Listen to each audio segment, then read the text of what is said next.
often evades the spotlight. So without wasting any more time, let me quickly introduce our expert panel. Our session today will be chaired by Professor C. Raja Mohan.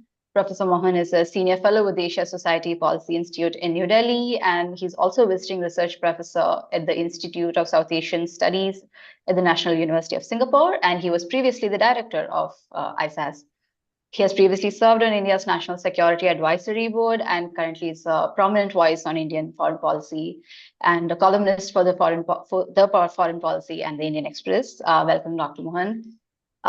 We then, of course, have Dr. Adrian Haag. Dr. Haag is the director of the Konrad Adenauer Stiftung Foundation in New Delhi, and he studied political science in Hanover and Warsaw and received his doctorate from the University of Göttingen. Dr. Haag has served in a battle tank unit in the 1st Division and is an officer in the Navy Reserve Forces. Thank you for joining us today, Dr. Haag. We have Dr. Garima Mohan, who's a senior fellow in the Indo-Pacific program at the German Marshall Fund, US, where she leads the work on India and heads the India Trilateral Forum. She's based out of the GMF's office in Berlin, and her research focuses on Europe-India ties, EU foreign policy in Asia, and security in the Indo-Pacific. Prior to joining GMF, she was the acting team leader and coordinator for the EU's Asia-Pacific Research and Advice Network, which supports EU policymakers on issues concerning the Asia-Pacific. A very warm welcome, Dr. Mohan. And obviously, we have Dr. Sabah Barnabas Horvath, who's a historian and a political scientist and a senior researcher at the Danube Institute. He's a member of the Hungarian Academy of Sciences and was a former researcher of the MTA, ELTE, SZTE research group. Very warm welcome to you, Dr. Horvath. So with that, I once again extend the warmest welcome to our panelists. So as I already mentioned, all our speakers have about 10 minutes each for the sake of flexibility for opening remarks, after which we will proceed to a brief moderated discussion, and then we'll go ahead to the audience Q&A. So I would like to now hand over the floor to Professor Mohan to give his opening remarks and also kickstart the discussion for us. Over to you, sir.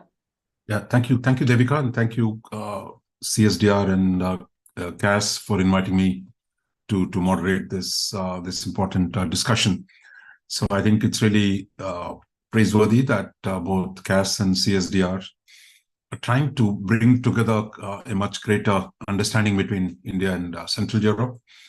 Central Europe has long been a blind spot, shall we say, in India's worldview, despite the fact that for nearly 100 years, through the 20th century, it was really the Central Europe, the fault lines in Central Europe that shaped much of the world's history during the two world wars and in the Cold War. Yet, in a sense, India has struggled to develop an insightful understanding of this region, given the kind of Cold War context in which independent India, operated in the situation that it confronted. But in the last few years, we've seen India take a greater interest in Europe as a whole, and also recognizing that Europe is Europe of regions, that Europe is not one single comprehensive entity or one single organization like the EU, and that Europe has its own sub-regions, whether it is the Nordic region, the Mediterranean, or the Iberian Peninsula, or the Central Europe, the Visegrad, or a whole range of areas that each one brings its own specific dynamic to bear on European politics and on world politics. So for us, I think the series of events that we're doing, that CSDR and CAS are doing, I think meant to open up a better window, better understanding for India to understand Central Europe, and for Central Europe, Central European communities, scholars to engage the Indian strategic community. So I see this as a great opportunity, and I think hopefully there's an exercise that we will continue in a manner that we can get a better understanding of each other. We have a wonderful group of panelists that Devika has already introduced. So what I'm going to do is ask the three speakers to give us a sense of India and Central Europe, especially now in the context of the Ukraine developments. We have a situation where nearly 2 years after the Russian invasion of Ukraine, the dynamic looks very, very uncertain on the ground. There are there was a lot of, shall we say, concern in the region about India's position on the Ukraine war. Meanwhile, the dynamics around the war itself are changing, and Europe itself has a range of issues within itself that Europe itself, from a distance, does not look too united, although the initial phase saw the consolidation of Europe and through NATO expansion. But today, within Central Europe, between even Hungary, between Poland and Ukraine, Hungary's own positions on the situation that are unfolding, all these are of matters of great interest should be of great interest to Indians. So we really look forward to these scholars, three scholars here who have a deep knowledge of the region, as well as the potential for engagement between Central Europe and India. So with those initial remarks, I'll welcome Dr. Adrian Haag, who runs the CAS, Konrad Adenauer Stiftung in Delhi. Each of the speakers will speak for about 10 minutes, followed by, after Adrian, we'll have Saba, Dr. Saba, followed by Garima. So I think once the three of them speak, we'll try and have a little moderated discussion and then open it up for the audience questions and answers. So let me stop here and welcome Dr. Haag to give the opening remarks. Yeah, thank you very much. Thank you very much for the introduction. Ladies and gentlemen, it's a great pleasure to open this webinar here, which is one out of a series. And of course, all these webinars, they are dominated by the Ukraine topic. And I'm known also to talk a lot about this topic here in India.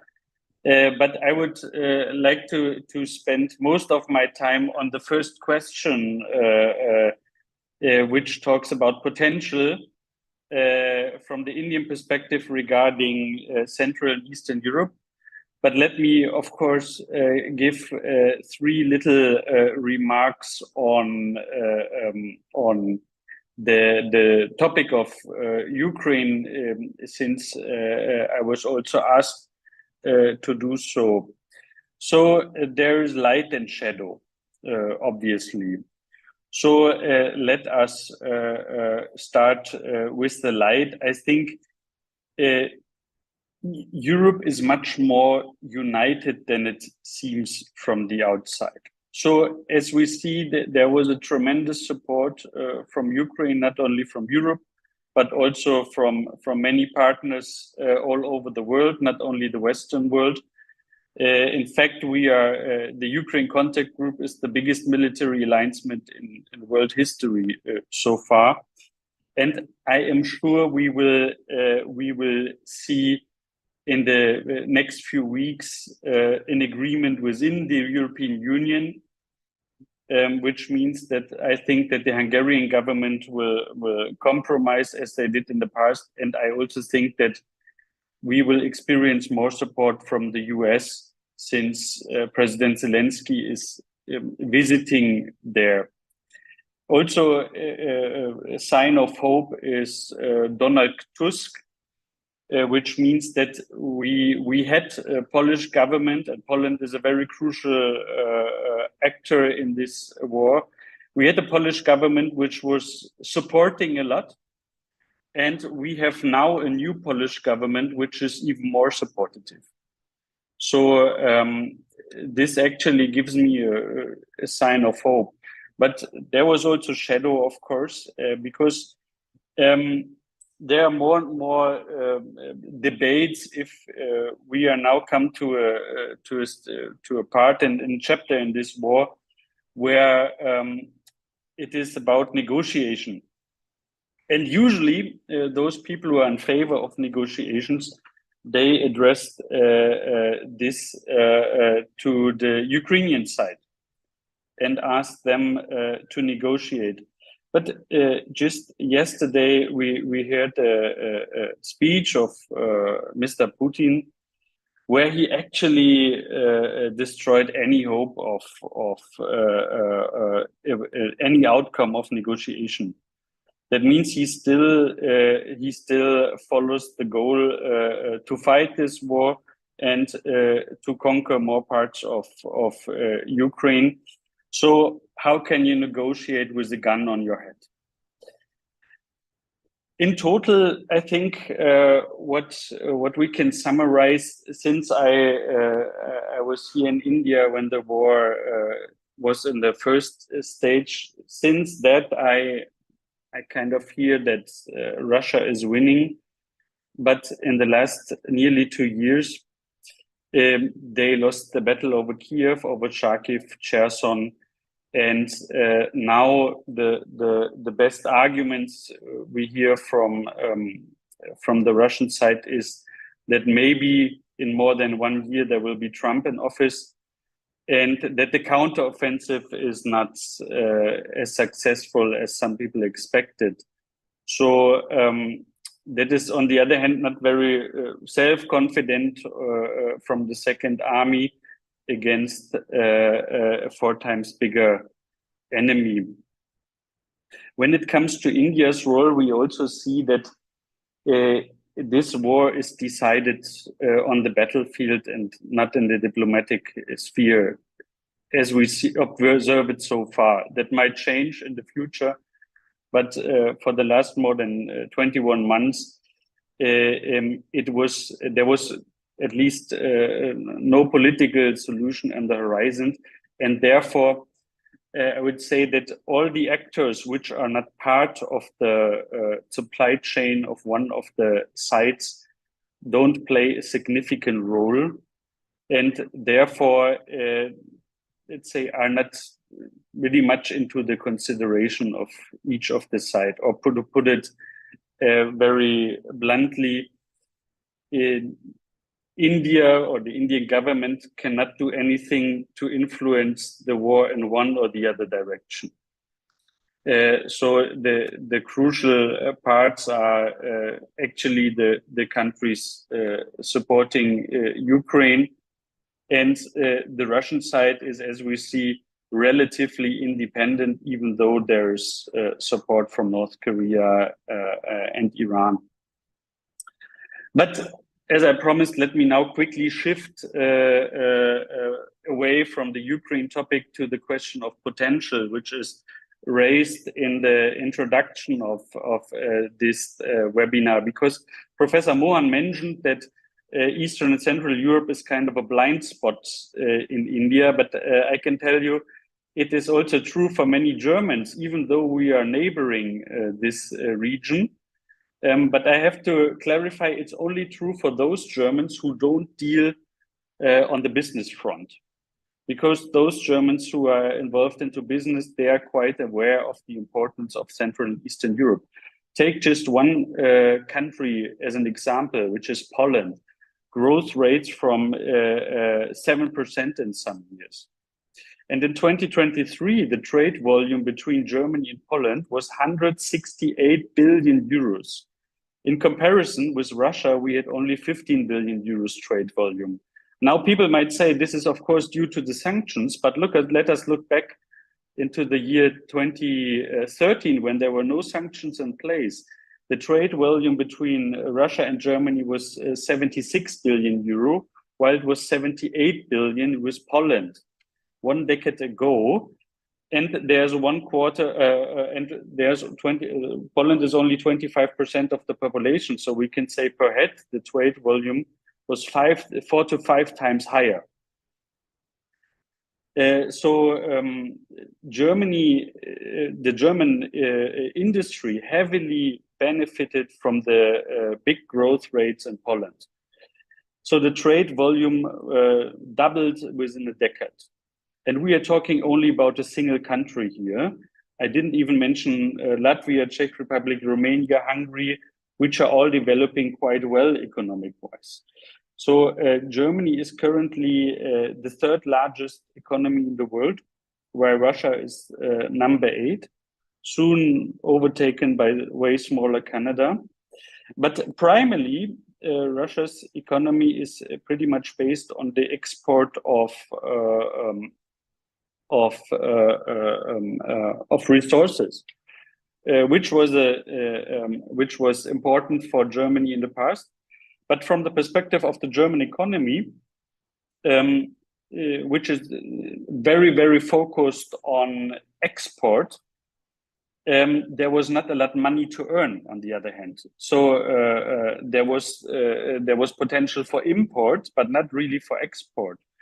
And one German businessman told me very wisely, you don't earn the money in Moscow, you earn money in between Berlin and Moscow. So many people have the impression that between Berlin and Moscow, there are only big cornfields, but this couldn't be more wrong. There's a high potential from the business side. If we talk about Central and Eastern Europe, we talk about approximately about 2.5 trillion US dollar GDP in that region. On the one hand, very fragmented country-wise, so we talk about many different countries, but on the other hand, geographically very close and also very interconnected. So it's a very interconnected region, which makes it very easy for foreign businesses to work there. Ladies and gentlemen, friends, I'm very sorry that I've bored you with these economic numbers for so long, but I think they are kind of eye-opening, because we are very much influenced by our maps, by the Mercator projection, which is not avoidable if you want to put a globe on a sheet of paper. But that leads to the fact that the objects in north and south of the equator appears way bigger than they actually are.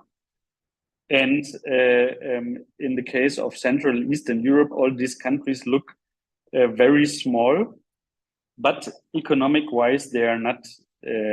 Some of them are, you can call them tigers, like we talk about tiger states in case of Vietnam in Asia, but also in case of India. And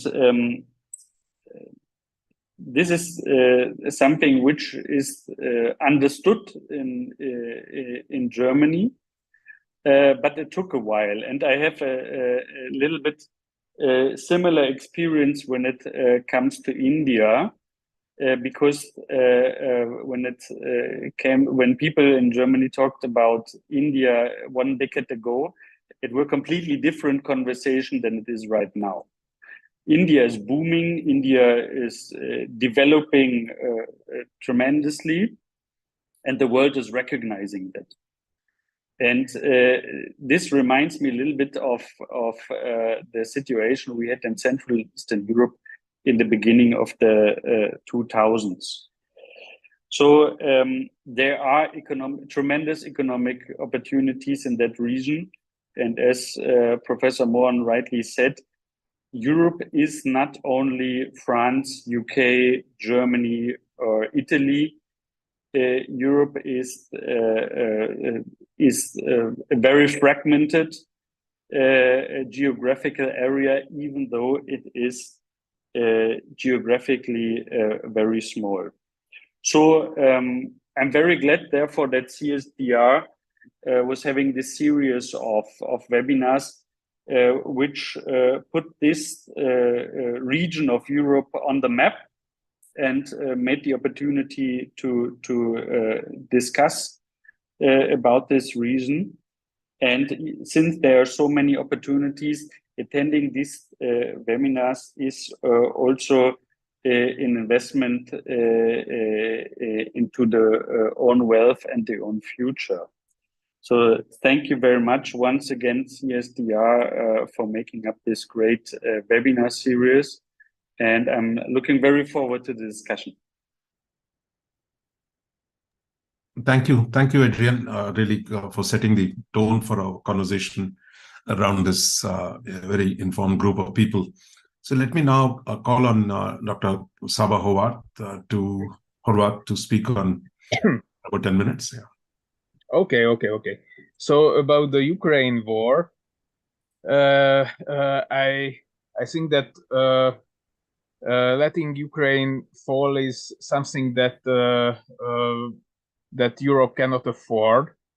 And despite all the debates that I'm aware of, despite of all those unfortunate debates, there were even statements made earlier on behalf of even the Hungarian government that we need Ukraine between us and Russia to be there for our security. So I strongly hope that that at the end of the day, an agreement will be reached. And here, maybe one particular issue that I feel need to point out, because in the outside world we can hear some but baffling connotations about it, is that what is often mentioned as NATO expansion, I have to stress that it was the decision of these countries of the region to join NATO.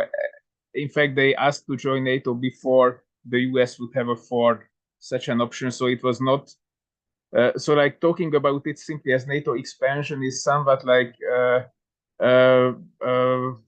ignoring agency of these countries, as it was the decisions of these countries themselves, and they were not passive subjects of this phenomenon. Okay, about opportunities between Central and Eastern Europe and India, I think there are two major factors that that can make us pretty optimistic on the issue. One issue is that economic relations and trade and investment between the region and India, on the one hand, offers great opportunities in a situation where India and the region has no conflicting interest. So what you said, that the region was a blind spot for India. The other side of the same coin is also the benefits that we may have been blind spots for each other, because we have no previous historical burdens and disputes and connections. So that's a really good set for a clear start with having no specific disputes.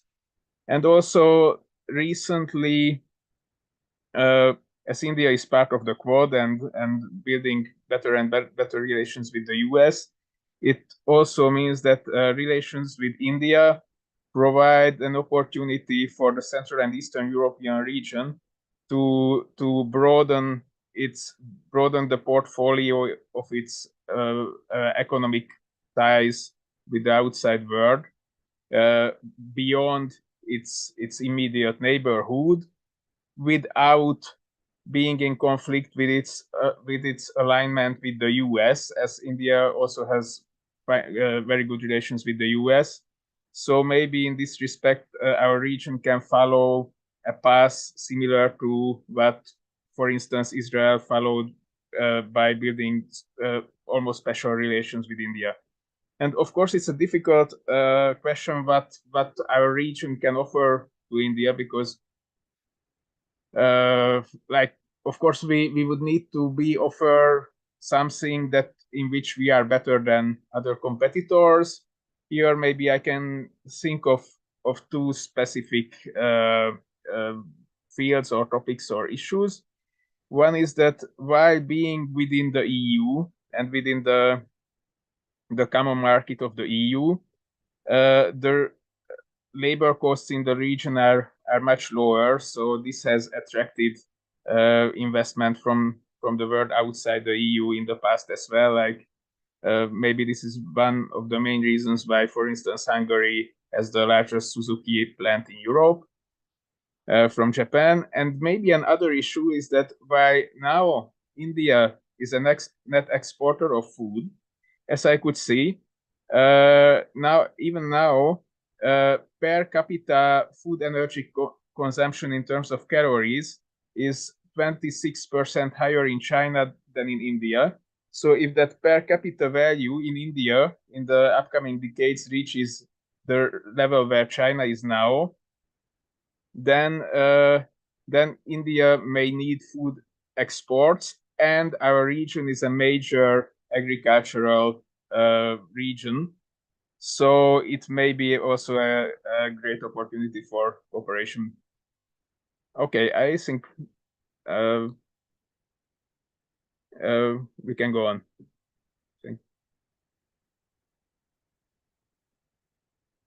Thanks, Abha, for that incisive presentation. So let me invite Garima. Garima, you lived in Europe, you follow the politics there closely, as well as you've been tracking India-Europe relations for a long time. So why don't you tell us where do you think this is going between India and Central Europe? Sure. Thank you very much.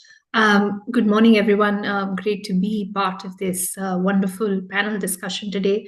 I'll build on the comments made by Dr. Haque and Dr. Horvath already before.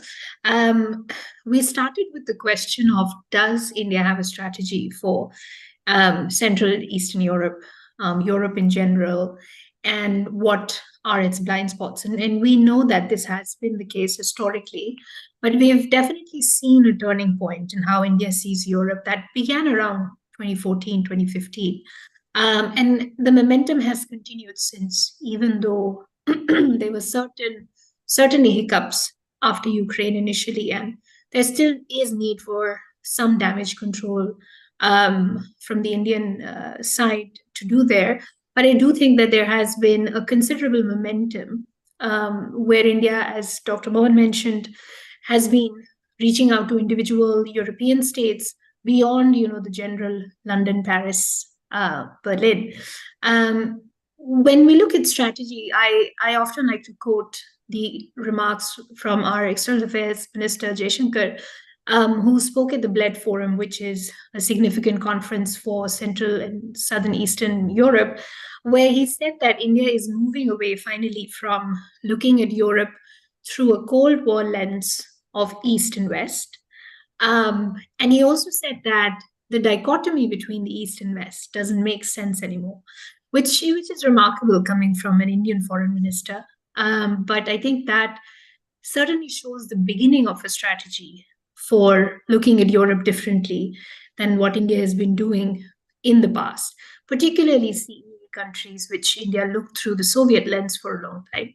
I think there's a real revival there in understanding the region better now in modern terms.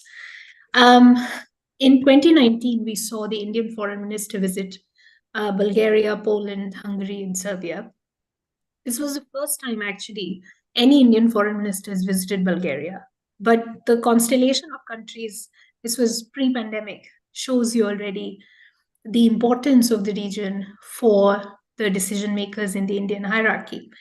When it comes to students in Europe, the Indian students who study in Europe, we also see that Poland is actually the fourth most popular destination, followed closely by Latvia, Lithuania, and Ukraine, which we only found out, I think the Indian news media only highlighted after the conflict in Ukraine broke out, but it has actually been quite a popular destination for Indian students to go. And when we are talking about blind spots from the European side when it comes to India, that really started changing after 2020 as well. With COVID, the image of China tanking in Europe, the fissures we started seeing in the 16+1, actually a lot of disappointment, countries dropping out of the forum, generally disenchantment with China. And the adoption of an Indo-Pacific approach meant that for these countries that had traditionally not been looking at Asia, suddenly there was a means and a way to go individually and through the EU strategy to look at countries in Asia besides China. And we've seen a lot of interest in India as part of that. So the Lithuanian foreign minister, for example, he came to Raisina, had meetings because of the, this was shortly after the trade war with China that started over the Taiwan representation with Lithuania. And within 2 weeks, we had India announcing that it's opening an embassy in Lithuania for the first time. And the announcement mentions that this is a quote-unquote strategic region for us, and therefore we need an embassy in the region. So I feel like the developments are quite fast-moving, and certainly the push from Europe for looking at India through a different lens, the need to diversify beyond China, and the pull from India of looking at this region as different and meriting its own strategy was going quite well. And I think the big setback came with Ukraine. I do think that India has underestimated how important the Ukraine issue is for CEE partners. It's different from Western European countries because this is an existential crisis for these countries. Geographical proximity and all of these points make the response different. And I think India's response should have been different as well when it reached out to explain to partners in Europe what its constraints are vis-a-vis Russia, why it's not taking certain positions publicly on Ukraine. I think we could have done a little bit more on the CEE front, where this is still an issue. It does come up often. And I think, ironically, though, this has led to more interaction between India and CEE and not less, because at the Raisina dialogue, we see ever bigger delegations from Central Eastern Europe. There is a real push from these countries to talk to India, understand its position on Russia, and see where they can provide alternatives for where Russia has been a partner, particularly defense. So I think that those are quite interesting developments that we've seen. And going forward, both the previous speakers mentioned the economic potential of partnership for India and Central and Eastern Europe. I think this is something we really need to invest in. India is looking intensely at Europe as a key economic partner. We have the FTA negotiations that have started again and quite advanced as opposed to the past. So obviously we're looking at the West for economic opportunities. And here, Poland and Ukraine have been two countries that have very robust economic ties with India, but certainly there's capacity to do more. As you mentioned, low labor costs, opportunities for greenfield investments. Japan is doing so. We can do that as well. And so we really need to look at the region through an economic lens. And as Dr. Horvath mentioned, CEE is strategically much closer to the United States. You see more disagreements with Western Europe and the US on bigger questions of China and strategic alignment. CEE, because they're more dependent for their security, I think, have a different outlook. At GMF, we do a transatlantic trend survey, and often the highest number of support for the United States as a partner comes from these countries. So there's certainly more for India to talk to with these countries about, and vice versa, because strategically, I think we are on the same page regarding a lot of issues. Of course, Russia and Russia-China alignment, where that goes, would also be a key issue to speak to these countries about. They have a different vantage point, certainly a key, vision or view of the situation that would be useful for India to exchange notes on. So I think I'll stop here. I think there is more need for us to understand the role Central and Eastern European countries play within the EU institutions that we are engaging with more, with NATO. What are the security debates in this region, which are not very well understood in India yet? But I think there is capacity for more. But the important point, and I'll stop with this, I think one takeaway that we should have is that this had already started pre-Ukraine. India had started an outreach that was qualitatively different from what it used to do historically with the Central and Eastern European countries. And I think once we get over these differences with Ukraine, I think there is room for much more engagement. Okay, yeah, thank you, Garima. I think our three speakers have been very disciplined, and they've all stuck to over 10 minutes. So now we have almost an hour to, less than an hour to carry forward this conversation. So maybe what I'll do is I'll begin by, asking a couple of questions to the panel as a whole. And once we hear their responses, we can go to the audience. I see that there are some scholars there who I see Patrick, I see Nicholas. I'm sure would make much rich contributions to this roundtable. So my three questions, I think three of you can answer whichever parts you want.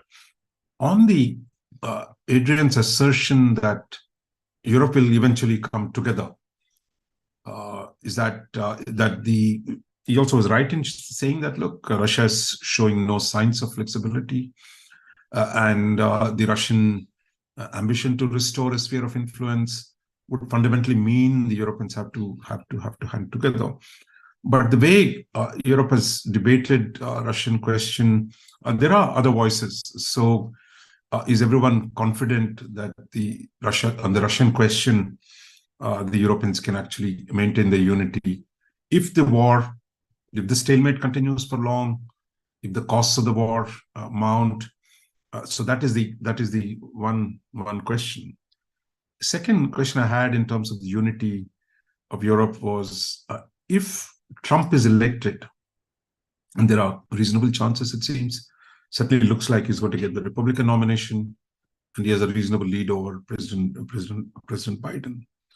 So what does it do to European strategy? I mean, the relationship last time was quite tense, but at the same time, while the Trump administration's relationship with the Western Europe were bad, they quite like the idea of New Europe. I mean, in fact, Trump showed up at one of the 3 Cs summit, so they quite like Central Europe. But at the same time, everyone thinks he's going to be nice to the Russians. So maybe if you people can speculate a bit, our European colleagues, I mean, to say how exactly does Trump coming back play out, and his claims that he can settle the issue in a short period, the declining support within the Republicans for the Ukraine war. So what does it do to Europe? Does it get closer to each other? Does it move towards greater strategic autonomy, invest more in its defense, or the temptation to go separate ways would come back? The third set of questions I wanted to ask for all of you is on the India-Central Europe cooperation. Saba talked about agriculture. What about defense? I mean, India, Central Europe has been at least we've been cannibalizing for Russian equipment a large part. I mean, there's a historical engagement with Central Europe there, which is the former Warsaw Pact countries. But meanwhile, I see countries like South Korea making big inroads into the Central European arms market. Is there ways in which we can think of more collaboration on the defense and security side, assuming we overcome the Russia differences between us? A second element to movement, is the movement of people.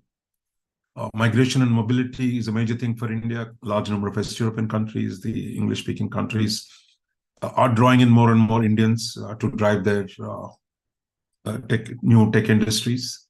But Europe, there is a Central Europe in particular, the strong resistance to immigration.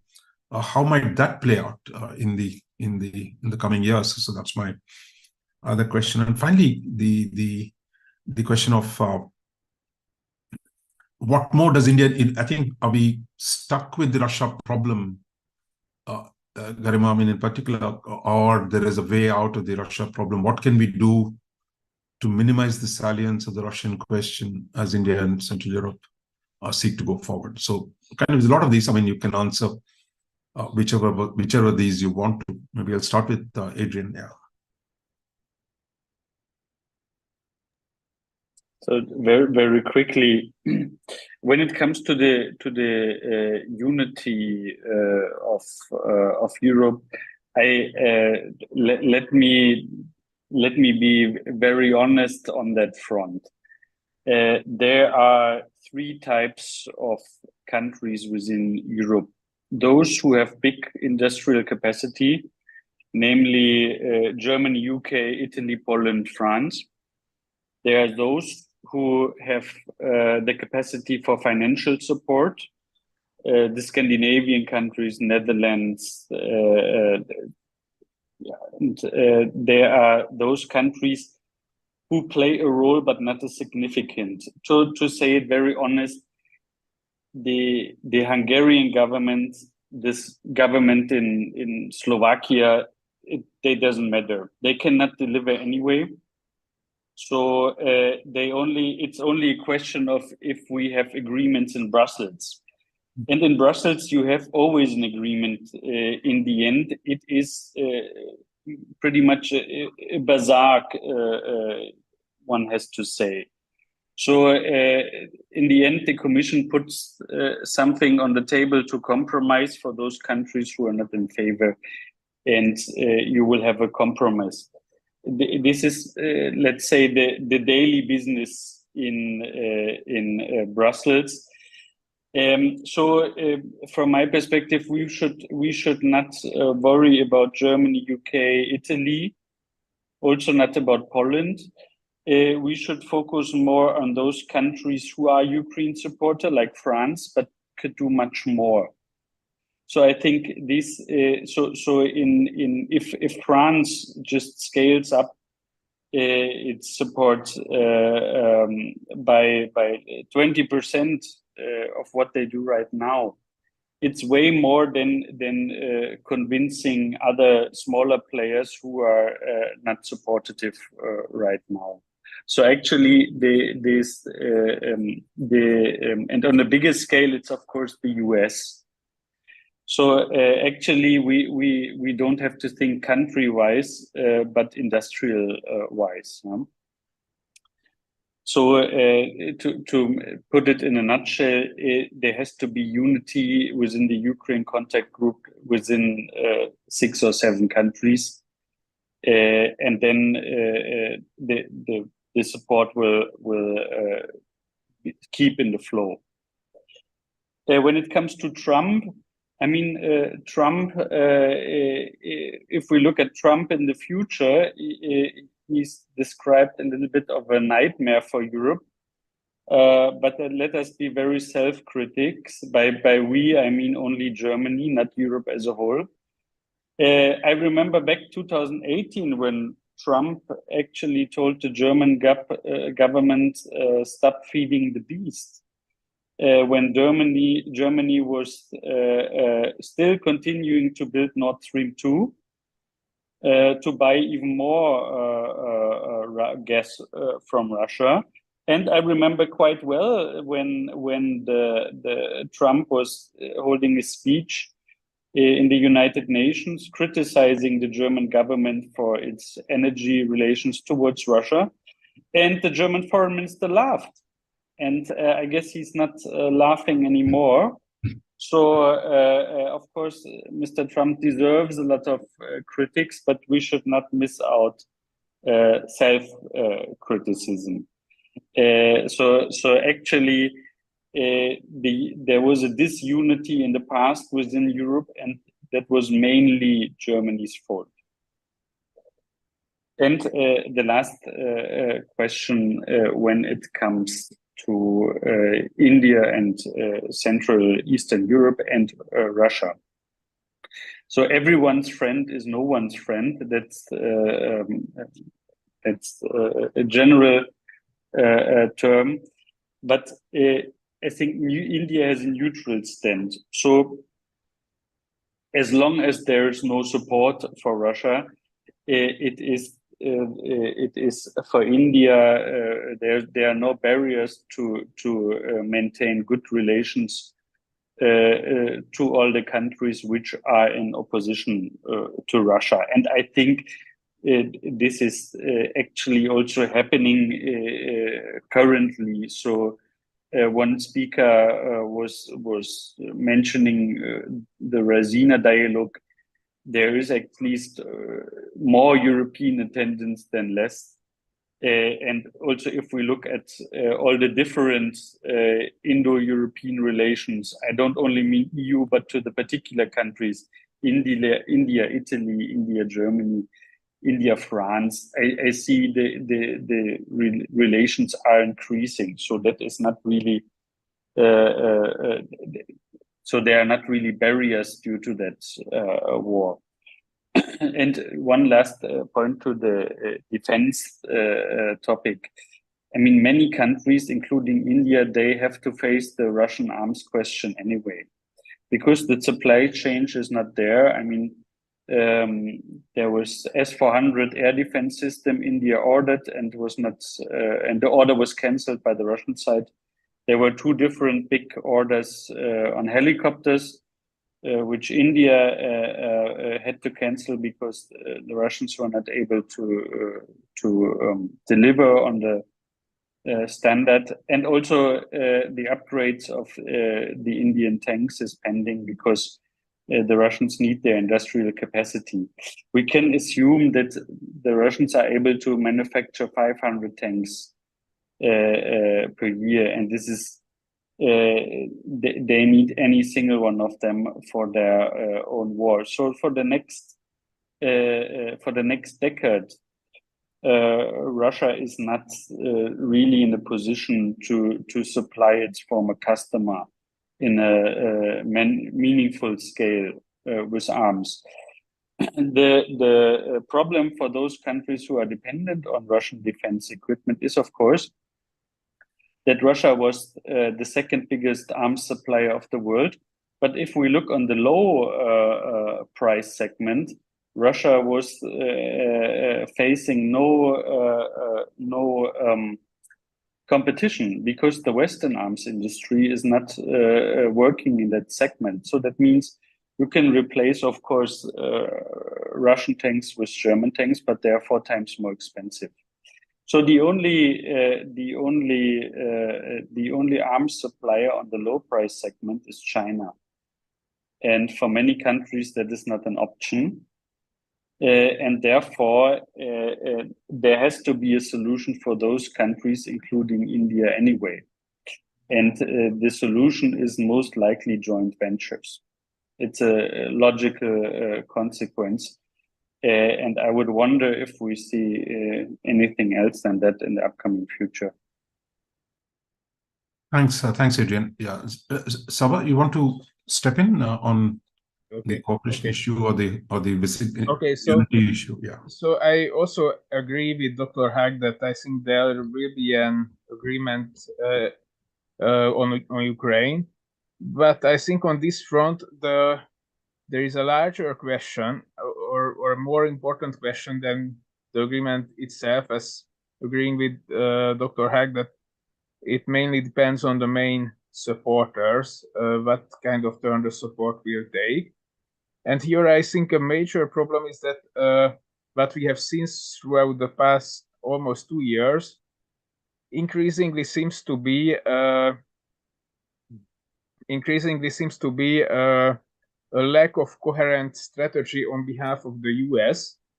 For instance, especially given the Ukrainian counteroffensive that took place during the summer, that in early 2023, the Ukrainians stated that for a successful counteroffensive, they would need 300 advanced main battle tanks, and instead of that they got less than half of that, and the US only supplied 31 pieces of Abrams main battle tanks, while the US has 6,200 Abrams tanks, and out of those 3,700 are not even in use but in storage. So out of the 3,700, the US only supplied 31 pieces, which raises the question that if they really meant to help Ukraine succeed with the counterattack, then why did they provide much less than they could have easily provided? So I think the future of the war will be decided whether if a coherent strategy will be made or not. Regarding Trump, again agreeing with Dr. Haag, if we take the last Trump presidency as a basis, we can see that in fact Trump, while on the surface had showed friendly manners towards Russia, but in fact didn't show any signs of thinking about letting Europe down or letting Eastern Europe down. So for instance, arms deliveries for Ukraine started during Trump, and Trump focused on building relations with Central and Eastern Europe, so as opposed to Russia. So and this summer in July, Trump was specifically asked, like he often repeats, that he would end the war in 24 hours, but he rarely says how. And then this summer, I can recall it that he was asked on one occasion, like how specifically would he end the war, and his reply was quite interesting, because he said that he would pressure Ukraine and Russia to agree on some kind of compromise, and that on the one hand he said that if a compromise is not reached because of Ukraine, then he would stop supplying Ukraine. But then he also added that on the other hand, if a compromise is not reached because of Russia, then he would give Ukraine more weapons than they have ever received before. And given how uncompromising Russia seems to be, if he really keeps his word, then such a scenario could easily end in the second option, like a compromise failing because of Russia, and then Trump providing even more weapons, as he stated in that interview this summer. And then, well, the issue of India's relations with Russia and Eastern Europe, I think a good analogy, and maybe the other side of the same coin, is Central and Eastern Europe's relations with China. So I think it's the two cases are very much analogous towards each other.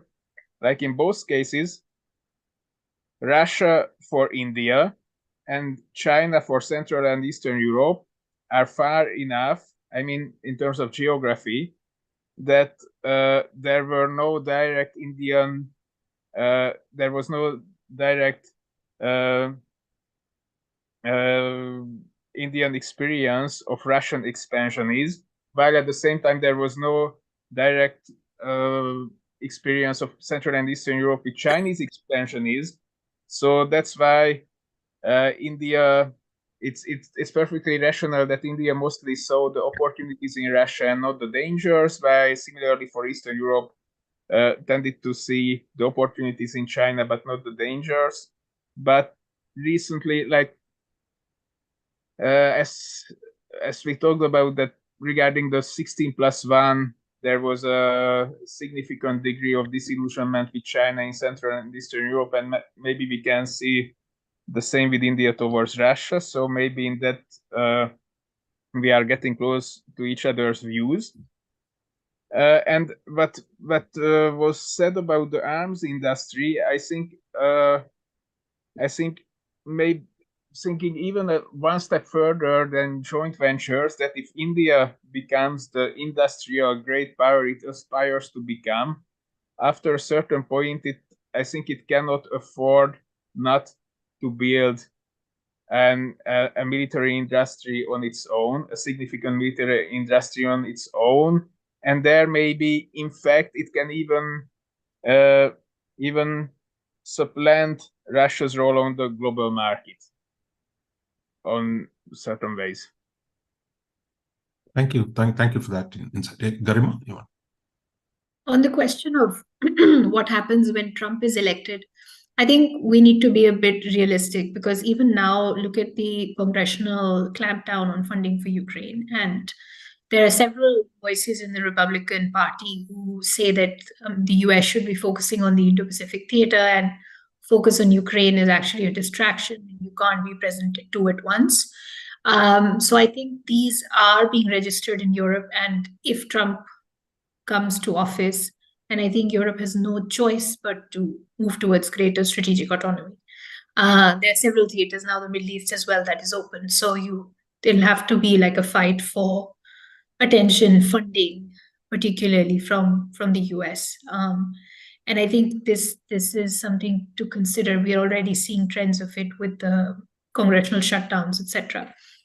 On the question that you had of resistance to immigration in Europe and what do we do about the movement of people question that has not been addressed yet, I think it's not just a question in Central Eastern Europe, but also everywhere. Like we have a spate of right-wing political parties being elected. Look at the Netherlands on the basis of an anti-immigration stance. But I think what the strategy that India is pursuing is quite clever. So it doesn't go through the EU alone. It is doing bilateral agreements on migration and mobility with each member state. And that's a smart strategy to follow because that sort of separates the question of immigrants per se versus skilled immigration from India.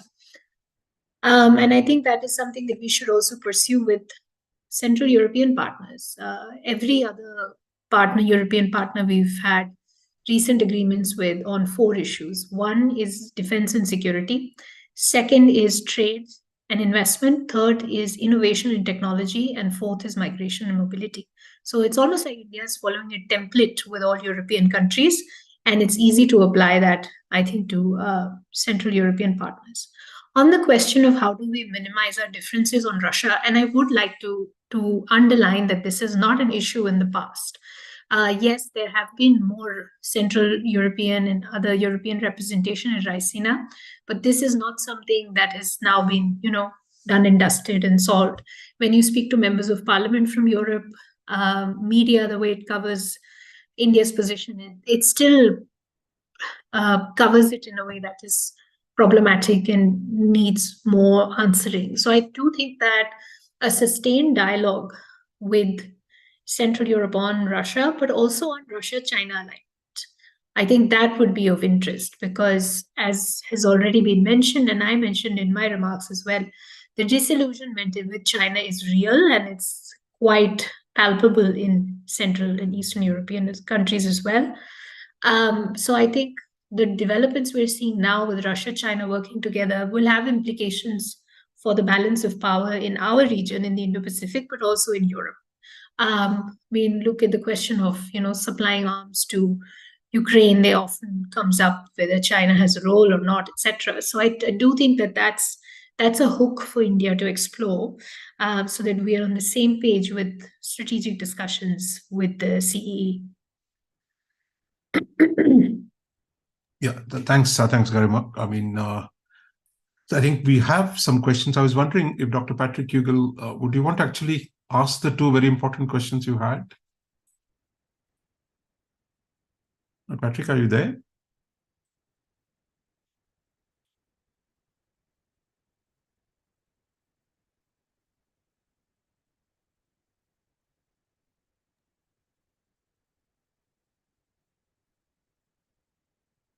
Right. Okay. Let me. I don't see Patrick has heard us, but okay. If he just makes up his mind, meanwhile, there were 2 questions relating to China. 2 young scholars were asking that question. So maybe for all of you, where do US, India and EU stand in India and EU stand in relation to China and its impact on security? We've heard Saba talk about, the kind of the divergence in the way India and Europe think about Russia and China.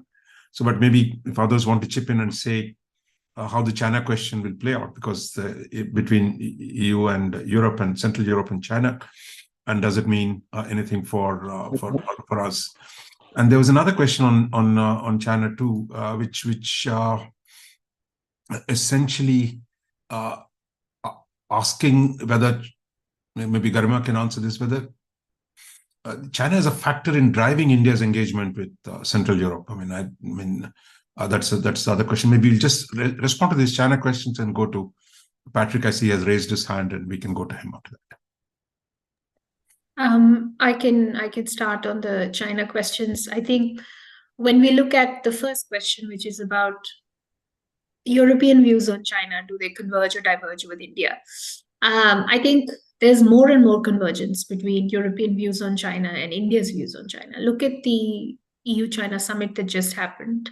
It was a litany of complaints and issues the EU raised in a very clear manner with the Chinese side, even though China tried to downplay certain issues. But I think the debate on how China is seen, that has sort of passed a certain threshold. I mean, we in India often think that Europe is undecided, it has not made its mind, but particularly on China as an economic actor, but increasingly strategic actor as well. Post-Ukraine, there have been a number of issues, and it has become an issue that surfaces in domestic politics. You see, European media writing about it in various member states, members of parliament talking about it.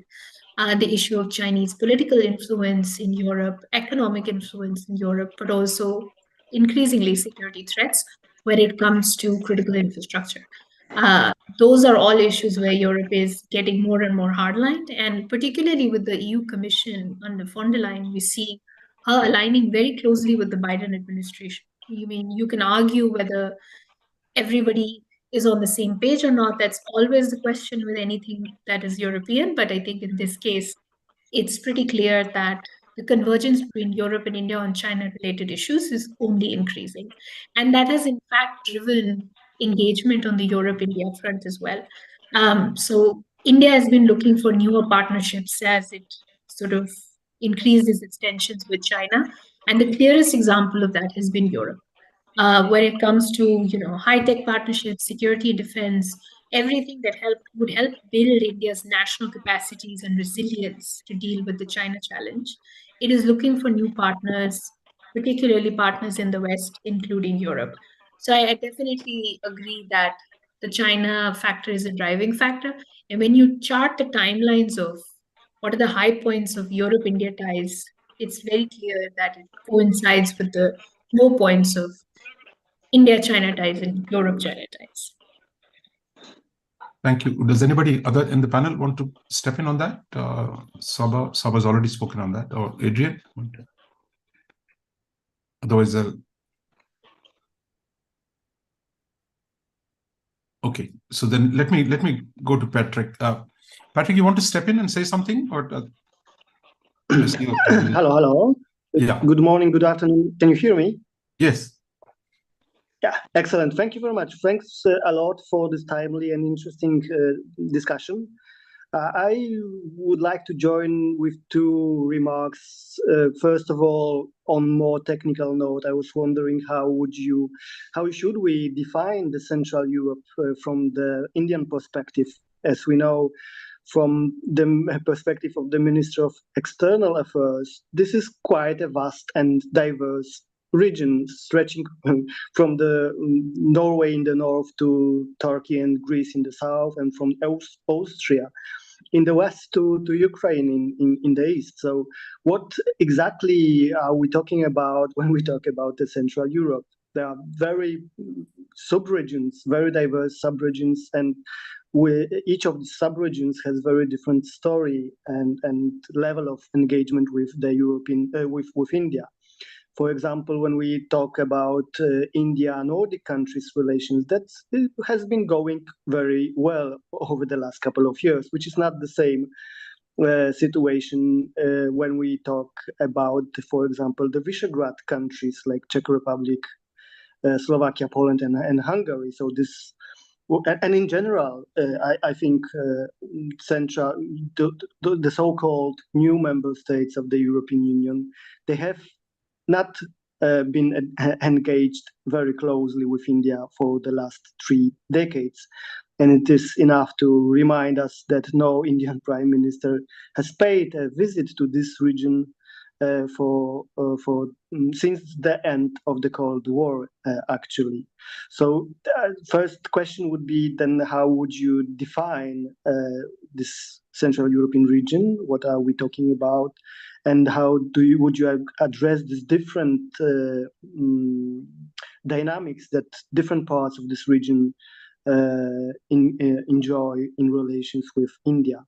And second question is more maybe more concrete, because in general I would agree that this Central Europe understood as new member states of the European Union, this has been one of the most neglected directions of Indian foreign policy in the last 3 decades. But I think maybe this was for a good reason. So the question is, what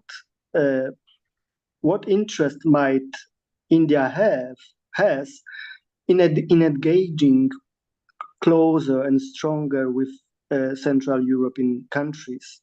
What it can get in strategic terms from this region? So if you could name at least one area in which Central Europe matters to India's strategic interests, that would be probably very helpful to put the relationship between Central Europe and India on more realistic footing. Thank you very much. Thank you, Patrick, for those 2 very good questions. So maybe we can just go around the panel. Adrian, you want to step in? Yeah. Yes, thank you very much. I mean, it's a good question because you can also argue what is Europe. It is also debatable what is meant by that term. Is Turkey a part of Europe or not part of the Middle East? So when it comes to Central Europe, I would say that the German language world is the western border, and the Russian world is the eastern border. So I would include Ukraine, the Baltic states, and then Poland down to the Balkans, ending with Greece and Turkey, so Bulgaria and Romania I would also include. But again, how about Finland? Is it Scandinavia? Is it Central Europe? It's debatable. But you ask about the more practical terms. And when it comes to practical relations, India might rather define Central and Eastern Europe as those parts who are within EU and those parts who are outside. Because when it comes to the economic relation, that is actually the main factor. Because looking from outside, EU is one country. It's one big market with free movement of labor, free movement of capital, free movement of goods. And also with the same FTA framework. So you cannot have an FTA with Germany or Latvia. Bilaterally, it's always via EU. But that, of course, makes it easy to make business, because if you have a factory within EU, you can hire people from all over EU and you can sell all over EU. And another part when it comes to practical approach, also the landscape of higher education is pretty much interdependent within European Union.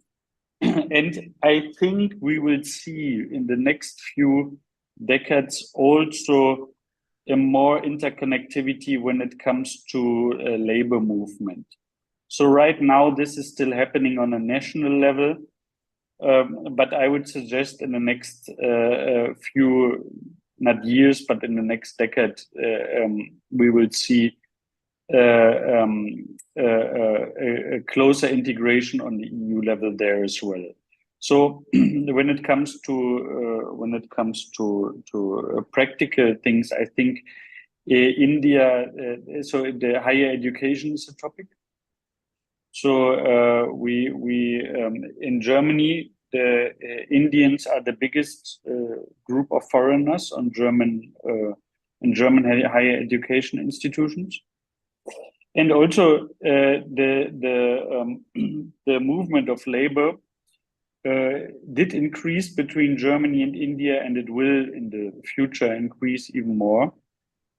So I think we have seen in the last couple of years, Indian parents who could afford it, they were first focusing on the US and the UK, and then turned towards Germany, Netherlands, Austria. And now I think we will see a third movement in that field from Poland to Finland to Czech Republic. So that's one very concrete field. And a second thing is India has a lot of labor force, and India is scaling up its manufacturing sector. So I think the Indian economy will soon play a bigger role when it comes to exports. Right now, the Indian economy is very much focused on the domestic market, but that there might be limits to the growth model. So I think in the next 2 decades, Indian companies will be even more focused on export, and therefore EU and Central Eastern Europe will be one of the key markets. Thank you. Saba, you wanted to come in on the differentiation within the Central and Eastern European region? Okay, well, regarding the definition of the region, I agree with Dr. Hack that it's between mainly the German-speaking regions and the Russian-speaking world. But I would add more on the question regarding what strategic interest could India have in the region. And well, speaking about strategic interests, one thinks about something that is irreplaceable or something that one cannot find elsewhere. And I think as it is limited how many options or opportunities a certain region can afford, here the only real strategic factor that I can think about is agriculture, the agricultural potential of Central and Eastern Europe that I talked earlier, that if India's food consumption grows with its growing standard of living and growing population, the agricultural potential of Central and Eastern Europe can be a unique opportunity for imports for India. Okay, Garima, you wanted to just say what is the, one is the differentiation, other is there one big idea we can think of for India and Central Europe? I think what Patrick was asking was how India defines CEE engagement, not really like how Europe or in general we define it. And I agree, Patrick, I think we should not go by the way MEA divisions are structured, because they're done so for convenience and because we have, limited resources, organizational capacity. So, I mean, you see these Nordic, Baltic business enclaves and other things happening. I think that's simply a question of resources. And you mentioned that there's not been a single visit of an Indian Prime Minister to this region. I think there are different metrics of engagement that we need to look at. There have been visits by the foreign minister, often for the first time in like 10 years, 20 years, or the first time ever, by the Indian president. And the growing number of delegations that are invited to Raisina from this region. I think given the limits of resources that India has, the metrics of engagement should be judged across the board, not looking just as when did Prime Minister Modi visit country X or Y. And I think in terms of the one big idea for engagement with the region, I do think the economic potential is underestimated. There were some studies for looking at Indian companies looking to invest in Europe in terms of greenfield investments, and the potential is huge, and the scope is large, and it's cheaper for you to invest in these countries, easier to work with them. I think that economic angle is one which we have not tapped in. In fact, China saw and we haven't seen it. But in general, I think this region also, there is an element of competing with Chinese influence. Look at the vaccine diplomacy that we did. I mean, countries that India sent vaccines to, including Serbia. There was certainly that element going on. So I think those are two factors which lead to increasing interest. But even within this broad region, I mean, India has a very different relationship with Poland, Hungary, maybe to some extent Czech Republic. And I think there'll have to be different speeds of, which countries are sort of could be interesting allies for India within the EU setup, for example. Which countries could be interesting for, economic investment questions? Where are Indian students going? And thirdly, the question of Chinese influence. So I do think that there are some interesting threads to pull on, but not sure if we have figured out what exactly we want in the partnership with this region. Yeah, so I just wanted to ask if anyone from the audience, we got about 10 more minutes. Anyone wants to ask a question, or do the panelists want to ask each other any question? I mean, do we take this forward, or? But I had a couple of thoughts as well. So before we close, then let me ask the panelists.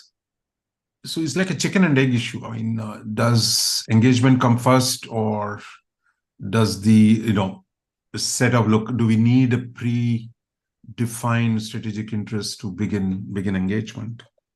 My view is that such an important region. I mean, we saw the minister step up the engagement, or foreign minister. But for Ukraine, I would have thought maybe there would have been an occasion for the Indian PM to actually visit Central Europe. But unfortunately, where we are today, it looks, became complicated. But now, if this government gets a third term, my sense is, and that there would be much greater interest in engaging Europe, and I would see an attempt to consolidate the efforts that have been made at the ministerial level to take it to a higher level. So my question is, if you think of one big issue where you can connect India at the highest level, is does the 3Cs summit, which is like really the entire Baltics to Black Sea, does that forum offer some opportunities for India to engage, observe, participate?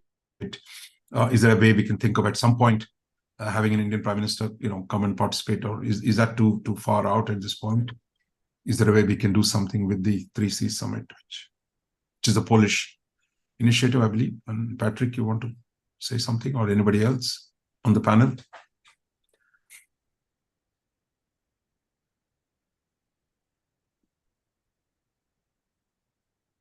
Patrick, you want to? Yeah. Yeah, thank you very much. I think this is very relevant and very important topic. And I think, unfortunately, the time has passed when we could have utilized this idea to larger extent. With the change of government in Poland, I'm afraid this idea, which was owned by the previous Law and Justice Party in Poland, this will not be that much a priority for the new government in Poland. And as a result, I'm afraid the whole idea of 3Cs initiatives may be put on the back burner. So probably it will not be that attractive, also a platform for foreign leaders to engage, to come over to the region and to engage the whole region. Otherwise, it would be a very interesting idea, also in terms of connectivity, in terms of the new initiatives linking Europe with India. I think about the recent India, Middle East, Europe initiative, which must have been put on hold due to the war in the Middle East or in West Asia. But 3Cs initiatives is still an interesting idea, which presents the connectivity in terms of north-south linkages. So possibly there is still a potential to work on, for example, on how to connect the seaports in Greece with Baltic ports in the northern Europe. So there is a scope for cooperation, to explore more cooperation on connectivity within the Central Europe, and that would be also of interest to India, I guess. But I'm just afraid that the political time for this initiative is possibly not the best one. But I might be wrong. Maybe we will see something of continuity in Polish foreign policy on this idea as well. Saba, you want to say anything? Possibilities there, or is there any forum we can?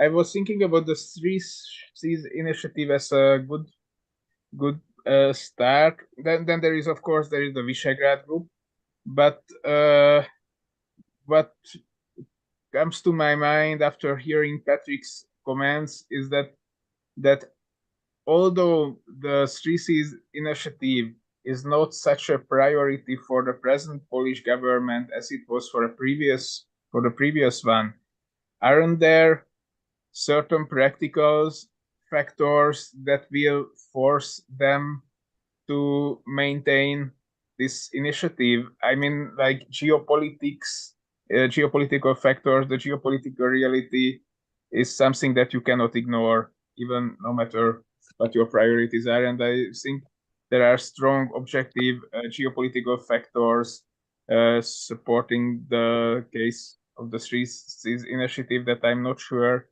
even the new Polish government can ignore or not. Okay.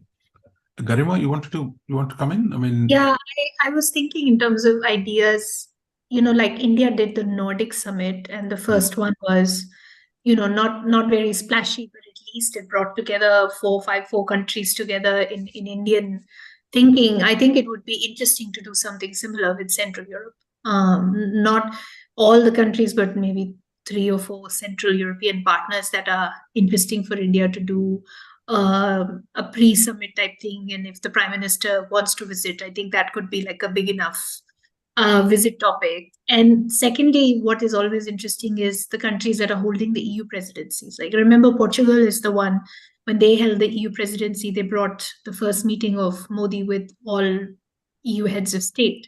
So I see that Hungary has the presidency at the end of next year, in Poland 2025.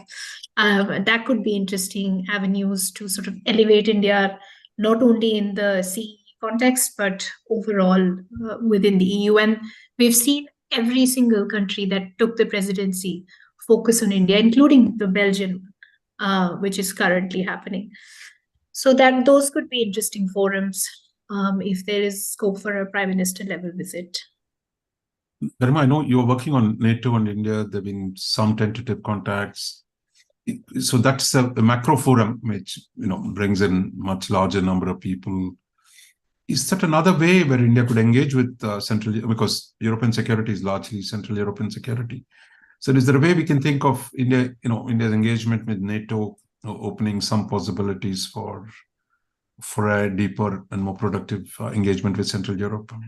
Certainly. I mean, the Indian complaint has been, we can't talk to Europe about hard security issues. Well, there is one organization where you can do that, and that's NATO.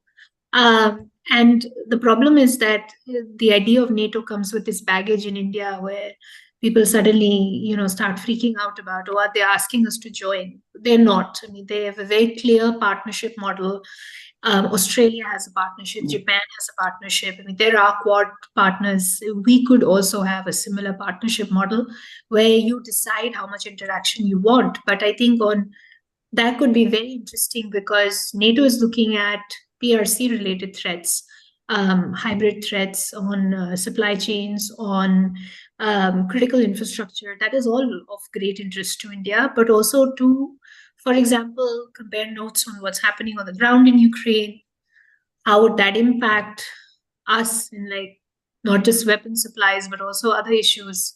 So I do think that in terms of hard security conversations, but also conversations on China as an international actor that could be interesting for India to pursue.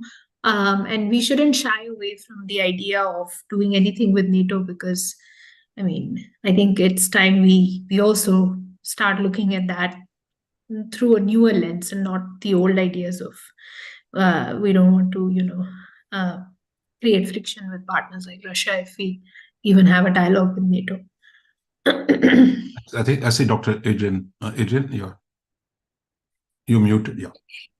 There is a track 1.5 NATO-India dialogue happening anyway, but I would, when it comes to NATO, of course, India is actually dealing with the US and France in particular in the defense sector very intensively. I mean, just look at the newest weapon systems of the Indian forces.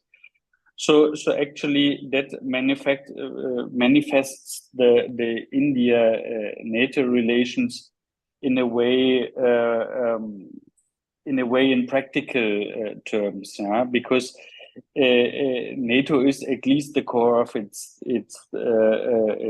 members, and US and France are very significant members of NATO, especially the US.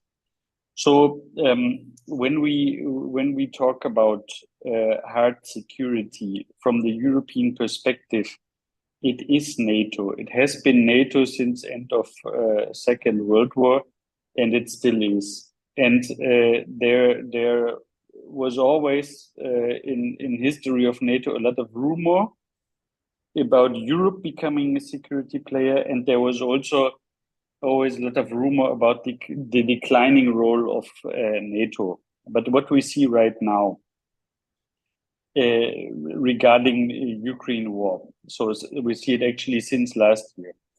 NATO is getting new members, Finland and Sweden, both for one reason: Russia, like all the others who joined before. So Putin actually deserves an Amazon voucher from NATO. And NATO is arming itself. That means we have tremendous investments in defense in the European NATO countries. And the third thing we see, NATO is, or the US is back in Europe. I mean, there was only rumor that US is focusing on the Indo-Pacific. US is focusing on the Indo-Pacific, but at the same time at Europe. So the leadership of the US within NATO is not really questioned by any other member states besides France. But when it comes to France, it is, I don't take it very serious. So you can say the organization is more united than it has been for the last 2 decades. It's more armed than for the last 3 decades, and it's bigger than ever before. So we won't see in the European context any other serious approach of EU dealing with security topics. Okay, thanks. I think we have a very interesting question from Ophelia. Ophelia, you want to ask that question? I think it's brings in the US factor as a way of, I know that, CAS is in promoting this dialogue and the CSDR. I mean, I know Garima, you in GMF. Is there a way we can think of India-US Central Europe dialogue, since India-US have good relations and US and Central Europe have? But I want to ask Ophelia if you want to, ask the question. Are you there, Ophelia?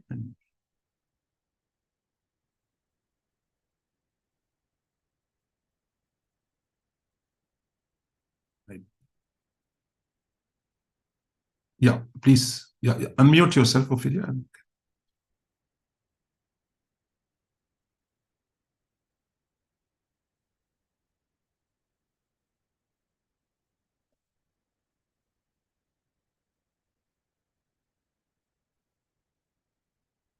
Ophelia, can you unmute yourself and ask your question?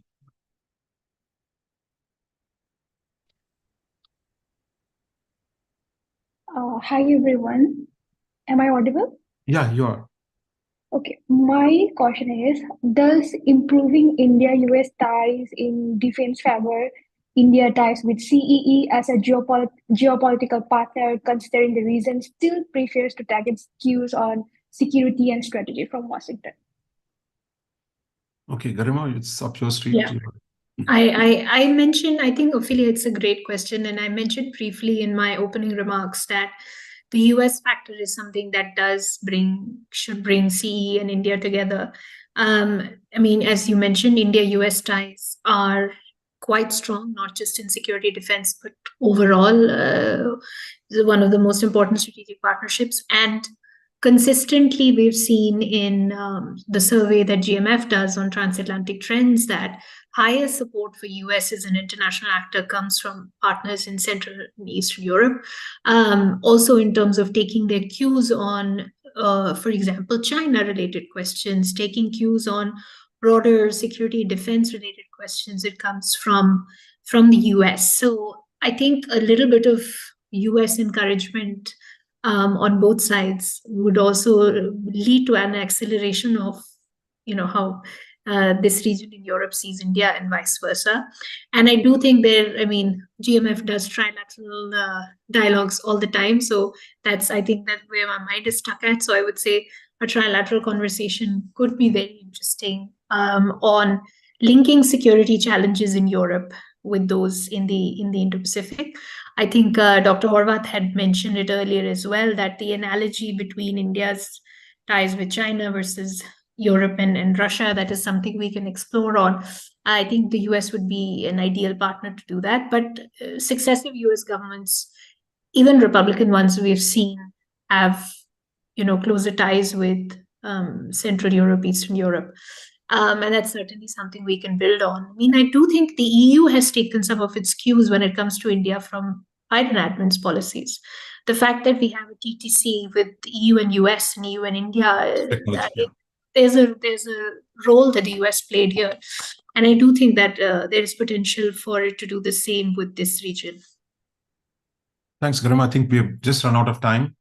I know there was one more question, but let me just bring this to a close here. On the US question, I mean, it's not widely understood how an important role US played in bringing India and Japan closer, because there was very little comfort level between the two sides. And in the 2000s, it was really a track 1.5 dialogue that brought the Americans, Japanese. So the Japanese wanted the Americans in the room. So it gave a sense of, their comfort level, which actually produced very, very interesting results. Probably something similar we could develop. And I saw when I visited Savas Institute, the Budapest Institute, I saw there were a lot of interesting Americans there. So I think there is a room here to think of innovative ways in which we can bring the US, India, and Central Europe talking about it. So my own concluding thought is really that, look, as Rising India, we have a stake in reaching out to every corner of the world. So on Patrick's question, it's not whether Central Europe is ready or not. That it's in India's interest to widen its base, to be able to reach out to as many important parts of the world as possible. And given the historic neglect of Central Europe, it's quite a paradox, because during the Cold War, Central Europe had a very privileged position in Delhi. India had very special relationships with Central European countries which were part of the Warsaw Pact. But after the Cold War, it kind of just fell apart. But today, I think, without having to define some grand strategic objective, the region is important. It is geopolitically the fulcrum of Europe. As a collective, it's a large economic entity. There are a lot of things Central Europe can give India in terms of technology. And there are things India can do for Central Europe. But I think the ideas can fall into place if you actually start an engagement, a serious, focused engagement. So I would put more of the responsibility on the Indian side, because I think if India sees itself as a rising power with the growing stakes around the world, then I think we need to take that initiative. I hope CSDR which has taken this initiative with CAS, will find new ways of actually reaching out to the Central Europeans in the coming years with the support of CAS and other institutions. Yeah, the Budapest Institute of Sabah, the Warsaw, Institute with Patrick there. So I think there are room to really start a serious conversation. So I would conclude here saying I want to ask all our participants in the roundtable to join me in thanking of our three panelists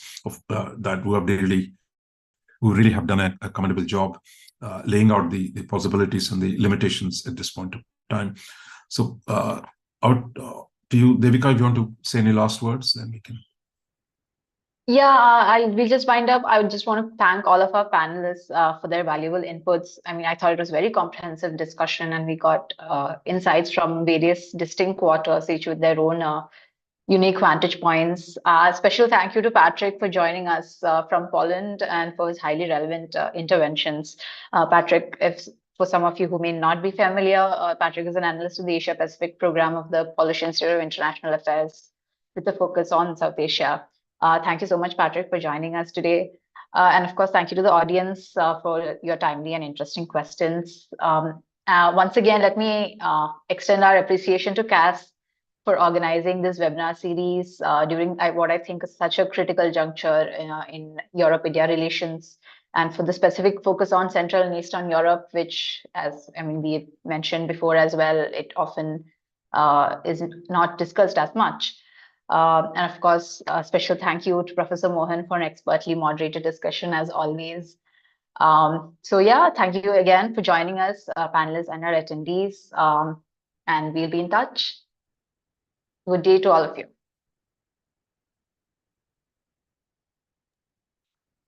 Thank you.